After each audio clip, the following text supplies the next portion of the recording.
Morning guys. We're here in Puerto Princesa in Go Hotels, Palawan.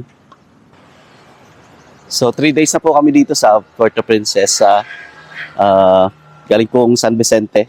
Nagstay po kami ng 2 weeks sa San Vicente just to experience living in our hometown, a small town north of Palawan.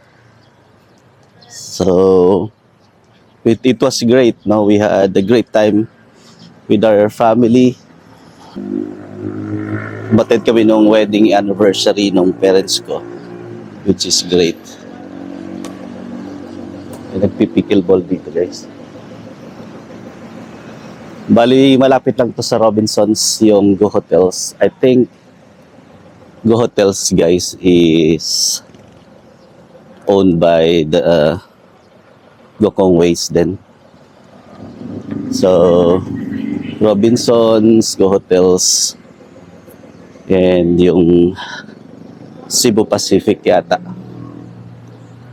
RLC, Robina Land Corporation, ganyan.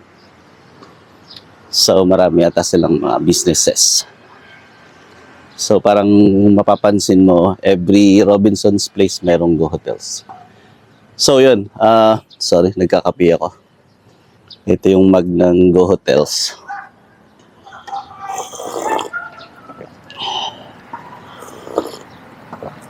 So maraming naglalakad-lakad dito sa palibot ng Robinsons. Tapos may pickleball din ditong malapit. So mag-stay kami guys dito sa Puerto Princesa for 1 week. Kasi we used to live here in Puerto for many years. Dito pinanganak yung panganay ko, si Hillary. And then dito ako graduate ng college sa Holy Trinity University, isang private university dito, run by Dominican sisters. And then dito rin po ako nag-work. Dito kami kinasal ng wife ko sa isang local church po dito. And then dito ako nag-work as a clinical instructor for 5 years before moving to Canada. So dalawang probinsya po yung natirahan namin so far. Batangas and Palawan. Mula nung nagka-pamilya ko. So far, mas maganda para sa akin yung Palawan kasi nga this is one of the best islands in the Philippines. Wow talaga yung mga beaches dito, crystal clear water. Marami kang pwede, ang ganda ng bulaklak. Yeah. So, marami kang mapupuntahan. Nandito yung Underground River, El Nido, Coron. Ito, Puerto Princesa, ang daming pwede mong makita. As a tourist po dito. So, sa ilang araw namin dito guys, ay, ang dami nang nagbago, no? Umalis kami ng Puerto Princesa ng 2015. So, bumalik kami last year and then ngayon. Pero last year, hindi talaga kami nag-stay ng matagal. Saglit na saglit lang. So, I can say marami nang pinagbago yung Puerto. So, hindi na siya katulad ng dati. May good, may pangit din. Pero, ang napansin ko, masyadong maraming development na yung Puerto Princesa. Compared before, no? Nung umalis ako 11 years ago almost. Okay guys, kung magre-retire kami sa Pilipinas, para sa akin ang best place to retire is in Palawan since taga Palawan po kami. So the best po about Puerto Princesa is this is a highly urbanized city. So, lahat kumpleto, no? May mga churches, malls, schools, universities, ganyan. Very accessible siya sa Manila. Maraming flights a day. Dati growing up, minsan 2 times, 3 times a week yung biyahe. Ngayon araw-araw, ang daming flights. Tapos,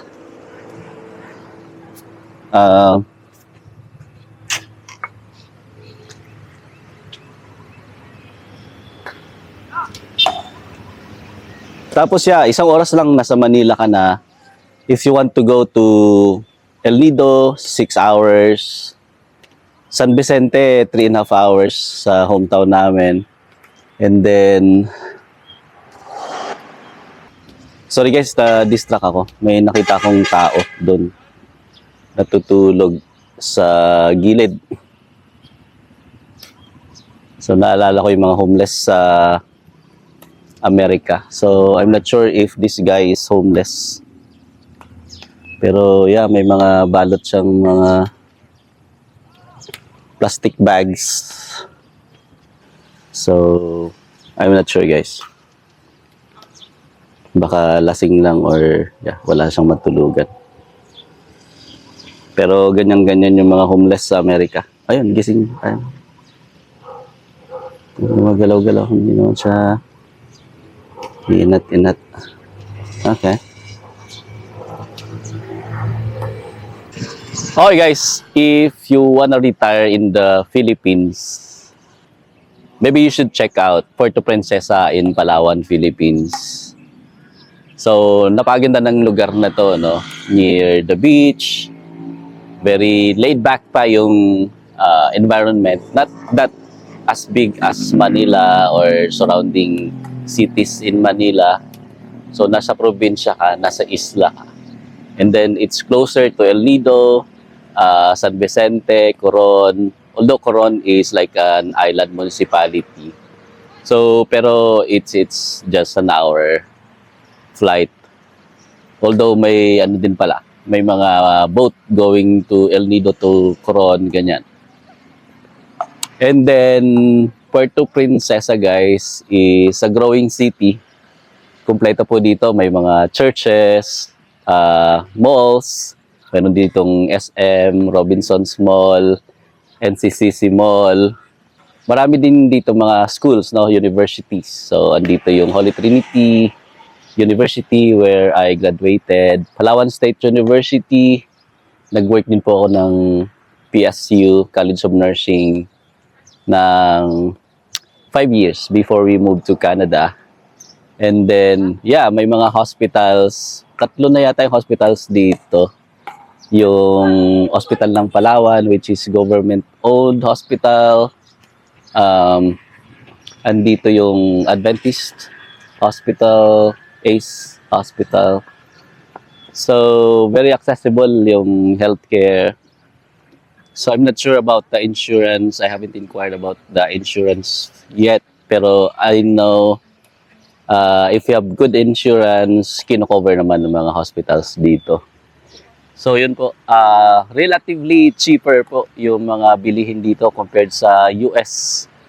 So, I think if you have like $1,000 budget, tinitingnan namin yung mga presyo dito, guys. Cost of living. Kaya namin mabuhay ng $1,000 dito ni Mrs. Dalawa na kami. So, kasi mura talaga. We own our house in San Vicente and we plan to live there. So, 1,000 is more than enough for the two of us. Pag dito kami sa Puerto Princesa, we will be renting kasi hindi naman kami pwedeng tumira dun sa bahay ng kapatid ko kasi may family na siya. Pero, yeah, if we will be renting, siguro mga 15 to 20,000 pesos mapupunta sa rent. So, which is like 30% ng $1,000. So, it's like $200 siguro or more. $200 to $300 will be going to housing. So, mga $200 sa bills, utilities, ganyan. So, yung tubig, kuryente, telephone, I'm not sure if enough yung $200 pero mukhang enough naman. And then food ay mga $200 to $300. And then $200 for medical insurance. 100 to $200, something like that. So I think for both of us, kasya na yung $1,000 din kahit dito sa Puerto Princesa. Pero kung doon kami sa San Vicente, sobrang malaki na yung $1,000 sa aming dalawa ni Mrs. Kasi nga, hindi na kami magre-rent ng bahay doon. So we have a tiny house doon malapit sa Long Beach, San Vicente. And then, maganda rin yung San Vicente, guys. Hindi ganon. So, bukid life talaga sa San Vicente, barrio. So, kasi yung bahay namin doon is in New Agutaya, near Long Beach, San Vicente, Palawan. Hindi pa siya ganun ka-develop, which is really great, no? So, very small community, magkakilala lahat ng mga tao. Unlike dito sa Puerto, medyo nag-start nang mag-build up yung population. Marami na ako hindi kilala dito dati. Kahit saan ka pumunta, kilala mo yung mga tao. So, ngayon marami ng mga dayo din dito. So, marami na from other provinces, other countries. Ang daming mga puti dito, guys. Feeling ko mga retirees kasi mga matatanda. Mas maraming mga foreigners na dito. Kasi nga napakaganda ng Palawan. So, kung magre-retire kayo, start na kayong magre-retire sa Pilipinas, check out Puerto Princesa or Palawan as a whole. Napakaganda rito, guys. Maraming foreigners. Nung nasa airport kami, daming turista. Lean season na actually ngayon, pero lalo na pag mga November, December, January, February, ganyan hanggang March. Dumating kami April na kaya pawala na yung mga turista. Pero marami pa rin nakikita mong mga tourist. So, yun guys, if you want to retire in the Philippines, check out Palawan talaga. So, one of the best. Para sa akin guys, one of the best islands talaga itong lugar na to. Great for retirement. Nice weather. Tingnan mo, naka-t-shirt ka lang.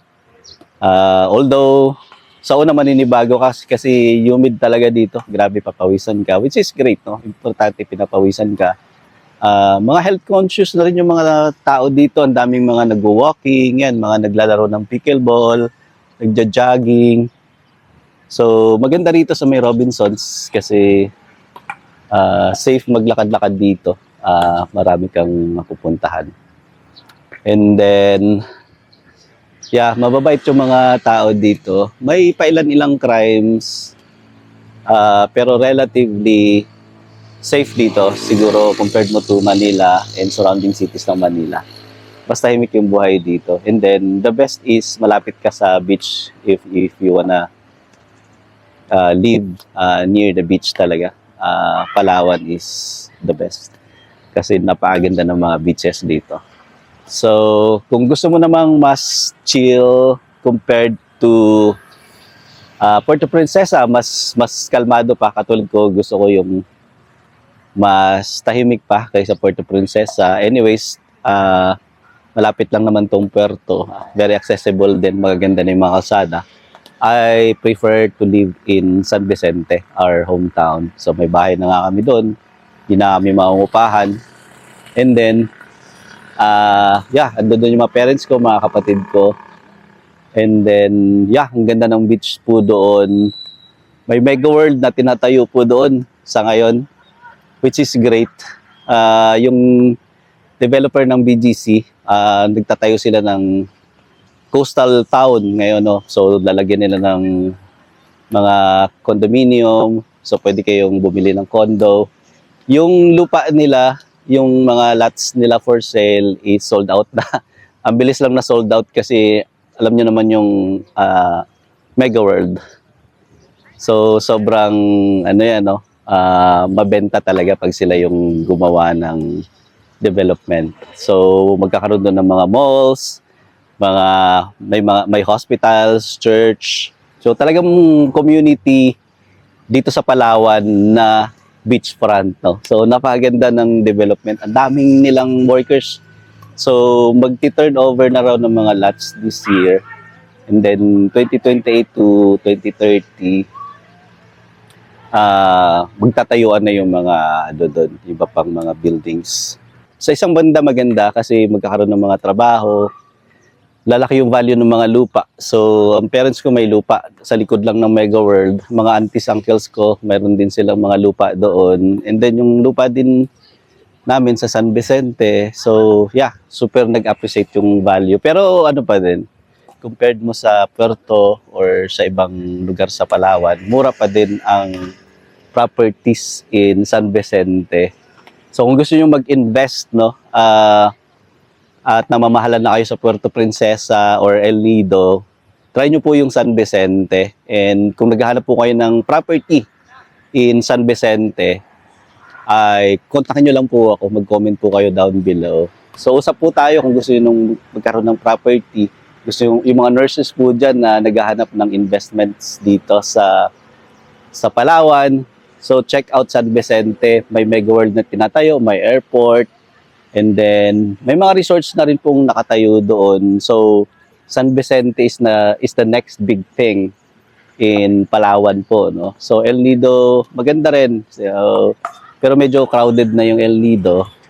Anyways, if you're from San Vicente, imagine, nakatira ka sa San Vicente, pag-retire mo,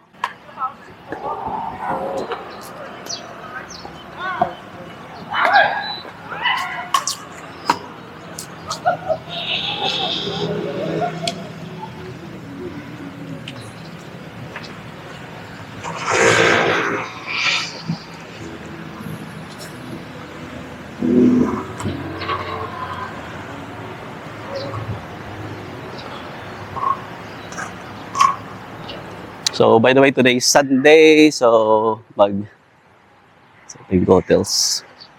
So, guys, bis muna kami ni Mrs. Papunta kami church today. Bye. God bless everyone. Hi, good morning.